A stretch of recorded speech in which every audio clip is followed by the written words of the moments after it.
আসসালামু আলাইকুম রহমতুল্লাহি ওয়া বারাকাতুহু। প্রিয় দর্শক, আপনাদের সামনে আমি আল্লাহর রাসূল সাল্লাল্লাহু আলাইহি ইসলামের একটি হাদিস উপস্থাপন করছি। বিসমিল্লাহির রহমানির রহিম। আল্লাহর বিশ্বনবী হযরত মুহাম্মদ সাল্লাল্লাহু আলাইহি ইসলাম একদিন মসজিদের মিম্বরে বসে আছেন, সাহাবীরা উপস্থিত। এই অবস্থায় হঠাৎ তিনি পরপর 3 বার বললেন, আমিন আমিন আমিন।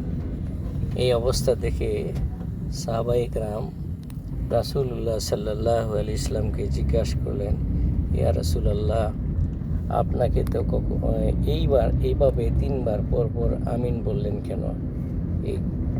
তখন রাসূল সাল্লাল্লাহু আলাইহি ইসলাম বললেন, আমার কাছে জিবরাইল আলাইহিস সালাম আসলেন বার্তা নিয়ে, যে উনি বললেন যে যারা রমজান মাস পাইল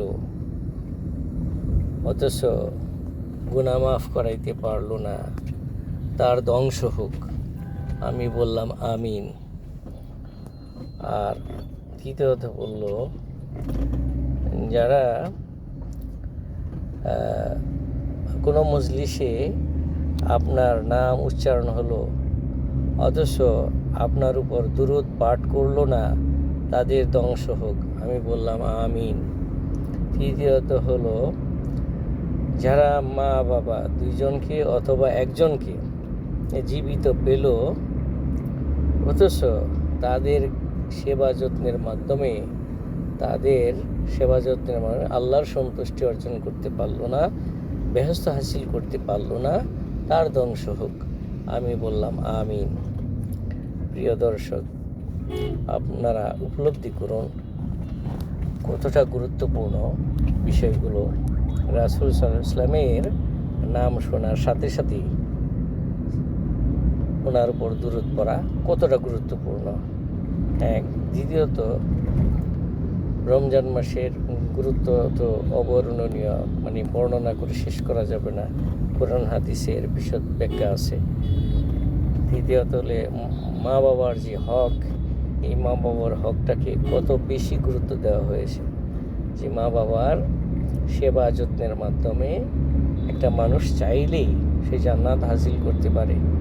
মা বাবাকে কষ্ট দেওয়ার মাধ্যমে সে কী করবে? বিপরীত অবস্থা তৈরি হবে।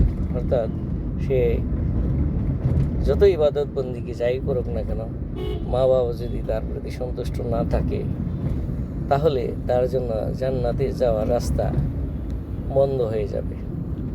কাজেই আসুন আমরা এই বিষয়গুলো গুরুত্ব সহকারে বিবেচনা করি এবং আমাদের যাদের মা বাবা জীবিত আছেন তাদের প্রতি সম্মান শ্রদ্ধা রেখে কথা বলি, তাদের সেবা যত্ন করার চেষ্টা করি।